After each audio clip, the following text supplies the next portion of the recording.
Bismillahirrahmanirrahim. Tidaklah Allah memberikan kepada kita ujian kecuali salah satu alasannya pengen menghapuskan dosa. Idza kathurat dzunubul 'abdi wa lam yakun lahu min 'amalin liyukaffiraha fabtalahu Allahu bil hazan liyukaffiraha. Kalau seorang hamba banyak dosa dan dia enggak cukup amal untuk mengkifarat dosa-dosanya, Allah akan menguji dia dengan rasa sedih, dengan rasa kecewa, dengan rasa berat, sakit hati untuk mengkifarat dosa-dosanya. Itu yang kita bangun. Sehingga kalau ada masalah sama orang lain, kita memperbaiki diri dulu. Bukan sibuk dengan kesalahan dia terus-menerus yang gak mau kita maafin. Misalnya ada teman kita nih, jadi clash sama kita. Hal pertama yang kita bangun, astagfirullahaladzim, saya banyak dosa nih. Tapi kan yang salah dia, ya. Tapi mungkin dia nggak akan mengatakan kalimat itu, nggak akan bersikap kayak gitu kalau kita nggak punya dosa. Allah sengaja mengutus dia untuk menguji kita lewat kata-katanya, lewat perilakunya, karena kita punya dosa. Jadi penyebab pertama diuji itu bukan teman kita yang salah, itu penyebab kedua. Memang dia salah, dan itu harus kita akui, realistis lah. Dia salah, dia nggak pas, dia nggak bijak, dia apa? Oke. Tapi yang mentakdirkan dia salah kepada kita Allah Subhanahu wa taala. Kenapa Allah takdirkan gitu? Karena kita masih punya banyak dosa. Allah kirim kita ujian, bisa manusia, bisa alam, bisa dalam diri kita sendiri. Itu semuanya adalah cara Allah untuk menguji kita dan membersihkan dosa-dosa kita. Ini yang kita bangun pertama. Yang kedua, kata Nabi di dalam hadis Bukhari, "May yuridillahu bihi khairan", yang terkenal kan yufaqihu fiddin, itu yang terkenal. Ternyata ada dua modelnya. Ada may yuridillahu bihi khairan yufaqihu fiddin. Siapa yang Allah pengen kasih dia kebaikan agama, kebaikan, Allah akan buat dia mengerti halal dan haram. Itu berarti Allah sayang sama dia. Ini satu model hadis. Ada model yang kedua, mirip redaksinya. May yuridillahu bihi khairan yusib min. Hadis Bukhari. Siapa yang Allah pengen ngasih dia kebaikan, Allah uji. Hah? Kok gitu caranya? Ternyata kayak gitu rahasianya. May yuridillahu bihi khairan, may yuridillahu bihi khairan. Siapa yang Allah pengen ngasih dia kebaikan, Allah kasih dia musibah atau ujian. Kenapa bisa seperti itu, Ustaz? Fa inna ma'al usri yusra, inna ma'al usri yusra. Seolah-olah Allah bilang di dalam ayat itu, kalau kalian mau dapat kemudahan, biasanya lewatnya kesusahan dulu. Kalau kalian pengen dapat keberuntungan, biasanya dapatnya kerugian dulu. Tapi keberuntungan dan kerugiannya pasti nggak sebanding. Keberuntungannya jauh lebih besar daripada kerugiannya. Kerugian itu kayak modal doang, DP. Jadi kalau kita mau dapat kejutan dari Allah, Allah kasih kita DP. DP-nya apa? Ujian. DP-nya musibah. DP-nya rasa nggak nyaman. Itu DP tuh. DP terhadap apa? DP dari Allah terhadap hadiah-hadiah besar yang Allah pengen ngasih ke kita setelahnya. Cuman banyak orang yang menolak DP ini. Sama kayak kita misalnya. Kalau kita mau ngasih dia hadiah, kita kasih dia kayak kejutan dulu. Dia lagi ulang tahun nih, disiram air dulu. Setelah itu dikasih hadiah-hadiah yang mahal. Rela nggak disiram air demi hadiah? Rela, udah siramin lagi aja. Kalau setelahnya ada hadiah. Yang kita nggak rela, kalau setelah disiram disuruh bersih-bersih sendiri dan nggak dikasih apa-apa, kan nggak rela tuh. Berarti ini bab iman. Yakin nggak kalau Allah tetap ngasih hadiah? Kan sabar dan iman itu ternyata tahu aman, kembar. Kalau kita yakin Allah ngasih hadiah setelah ngasih kita DP ujian, ya kita akan sabar. Nggak apa-apa deh, bentar lagi mau dikasih hadiah, digini-giniin juga nggak masalah. Dibully, diapain sama Allah, biarin aja. Ya Allah saya sabar, kan bentar lagi mau dikasih hadiah nih. Ini masalah yakin. Tapi kalau kita nggak yakin, apa sih maunya Allah, gitu kan? Begitu kalimat ini keluar, maka yang muncul setelahnya adalah mengeluh, berputus asa, dan nggak akan sabar menghadapi ujian. Ujian, kata Nabi, may yuridillahu bihi khairan. Siapa yang Allah pengen kasih hadiah, siapa yang Allah pengen kasih kejutan, siapa yang Allah pengen kasih pertolongan, siapa yang Allah pengen kasih kebaikan, yusib min. Allah akan uji dia dulu. Ini sunnatullah.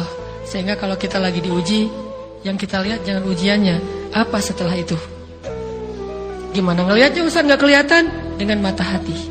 Istafti qalbak, tanya kepada hatimu, kelihatan nggak? Dengan mata hati. Gimana ngelihat dengan mata hati? Dengan iman. Saya percaya Allah pasti ngasih kebaikan setelah ini. Orang Allah sendiri yang ngomong, nggak ada satu huruf pun di Al-Quran yang salah, apalagi satu ayat, apalagi 2 ayat. Fa inna ma'al usri yusra, ditegesin lagi, inna ma'al usri yusra. Tapi usr dulu, baru yusr. Dikasih kesusahan sedikit, dikasih kemudahan yang banyak. Dikasih kesusahan sedikit, dikasih kemudahan yang banyak. Ini yang kita coba bangun tajdidul iman, bangun memperbarui yakin. Sehingga ketika kita diuji, sedih, wajar. Mengaduh sedikit bukan mengeluh ya. Kalau mengeluh kan nyalahin Allah. Kalau ngaduh, yang namanya orang dicubit kan itu ngaduh. Tapi kalau apa sih maunya Allah? Nah itu ngeluh. Antara mengadu dengan mengeluh berbeda. Mengaduh itu manusiawi. Sedih itu manusiawi.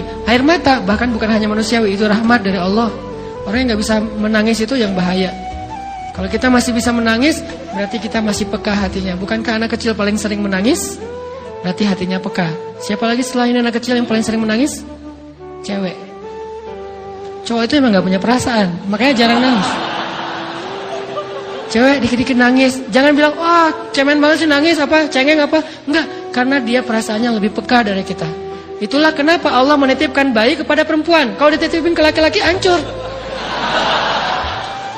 Di balik kepekaan perempuan, di balik sensitifnya perempuan, di balik perasaannya yang luar biasa, di situ Allah Subhanahu wa taala menitipkan amanah, dia yang paling baik dalam merawat bayinya. Perempuan secara umum mungkin lebih banyak bicara daripada laki-laki ya. Walaupun ada orang yang perempuan pendiam banget, ada yang nggak ngomong sama sekali, misalnya diem-diem aja, ada. Tapi secara umum perempuan lebih banyak berucap daripada laki-laki. Emangnya ini kekurangan? Bukan. Ini kelebihan. Kalau dia berikan itu dalam hal yang tepat. Apa yang tepat? Mendidik anak. Justru karena perempuan banyak ngomong, lebih baik dalam mendidik anak daripada laki-laki. Laki-laki itu kurang mendidik, kurang mengedukasi kepada anak dengan usia tertentu, karena dia jarang memahamkan. Salah hanya marah, salah hanya ditegur. Kalau ibunya jelasin, gini sebelum tidur ibunya yang ceritain banyak cerita. Saya sendiri ngalamin. Sering mana seorang ayah sama ibu interaksi sama anak dalam bentuk verbal. Sering ibu. Jadi menangis itu rahmat dari Allah. Gak apa-apa, nangis saja. Dan itu tidak disebut mengeluh. Kamu kok nangis? Kan orang Islam harus sabar. Emangnya nangis dengan sabar itu bertolak belakang? Sabar tetap sabar. Ya nangis jalan aja terus nangis. Nangis nangisnya nggak cuma nangis doang, emotikonnya juga nangis, berderai-derai gitu, sampai air matanya menggenang gitu kan ya, boleh lah. Ditambah lagi dengan visual menangisnya, posting bahwa dia lagi tertusuk duri dengan postingan kaktus atau apalah, dia pengen share ke semua orang bahwa saya sedang sedih, sehingga nanti ketika ada orang yang menghibur dia dengan sedikit kata-kata yang sabar ya segala macam, wah makin berderai-derai. Itu belum jadi, kecuali dia keluarkan kata-kata mengeluh, baru dia disebut orang yang banyak mengeluh, berputus asa. Kalau mengaduh wajar. Walaupun ada nabi udah diuji berat nggak mau mengaduh, apalagi ngeluh. Zakaria digergaji, mengaduh aja nggak. Kenapa? Karena kata malaikat, kalau kamu mengaduh sedikit aja, maka Allah Subhanahu wa taala akan menghancurkan kaum ini. Dia kasihan kepada kaumnya, nggak mau mengaduh. Satu-satunya orang yang kita tidak boleh mengaduh hanya orang tua. Atau itu mengeluh kalau untuk orang tua. Kalau yang lain nggak disebut mengeluh. Kalau ke teman, malas nggak apa-apa. Jangan sering-sering tapi. Apaan sih? Ke teman boleh. Tapi ke orang tua, saja itu bukan lagi mengadu, itu sudah mengeluh. Khusus untuk orang tua. Kalau di antara manusia. Kalau kepada Allah dan Rasul, pastinya lebih dari itu.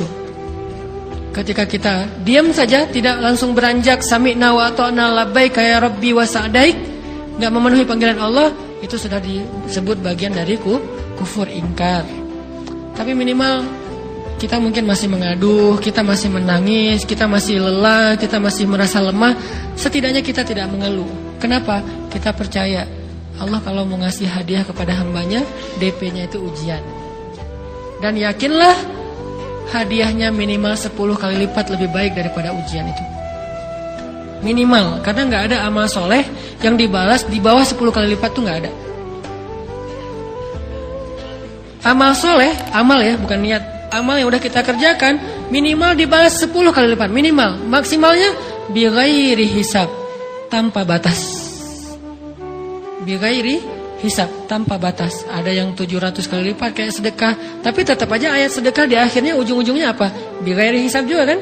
Berarti sedekah itu minimal dibalas 700 kali lipat, minimal. Kalau kita yakin.